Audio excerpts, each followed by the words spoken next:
Sur le thème des droits humains, la plus grande puissance économique africaine, un long chemin à parcourir avant de pouvoir protéger ces femmes. Le Nigeria est en guerre contre Boko Haram et le groupe terroriste fait payer un lourd tribut aux civils, particulièrement aux femmes.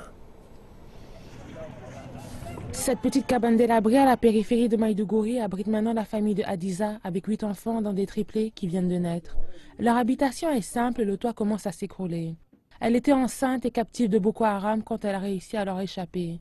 Son mari a été tué lors d'un raid. À présent, elle porte seule le fardeau d'une famille nombreuse.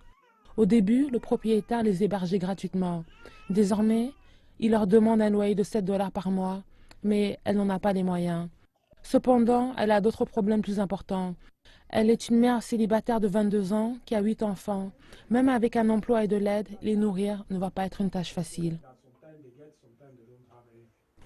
Nous nous sommes enfuis de notre village. J'ai porté mes 5 enfants et nous sommes allés à Tambo. Là, l'armée nous a transportés à Maïdougouri. J'ai porté un de mes enfants sur le dos, l'autre sur les épaules. C'était vraiment difficile et à l'époque, j'étais enceinte de 2 mois. J'ai donné naissance à mes triplés à Maïdougouri. Mon principal défi est que je n'ai pas de moyens de survie. De plus, je n'ai ni maison ni de quoi manger. Boko Haram enlève femmes et enfants et les transforme en enfants soldats ou en kamikazes.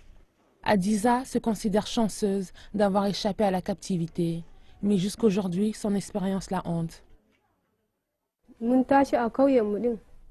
Nous ne pouvions pas cultiver, ils nous empêchaient d'aller puiser de l'eau, il n'y avait aucun endroit où nous pouvions nous réfugier. Boko Haram a tué nos parents, nous a tenus en otage. Ils nous font aider certains de nos maris et tous les jours ont tué d'autres. Mais nous avons réussi à nous échapper au milieu de la nuit. Depuis le début de l'insurrection en 2009, plus de 2 millions de personnes ont été déplacées de leur foyer, dont la plupart sont des femmes et des enfants. L'insurrection est à l'origine de la crise humanitaire majeure dans le pays. Il y a une hausse du nombre de victimes humaines, des déplacés à l'intérieur du pays, de l'insécurité alimentaire et de la propagation de diverses maladies. Les femmes et les enfants sont les premiers à souffrir de cette crise. L'intervention du gouvernement et l'aide humanitaire se fait rare pour des millions de personnes affectées par l'insurrection.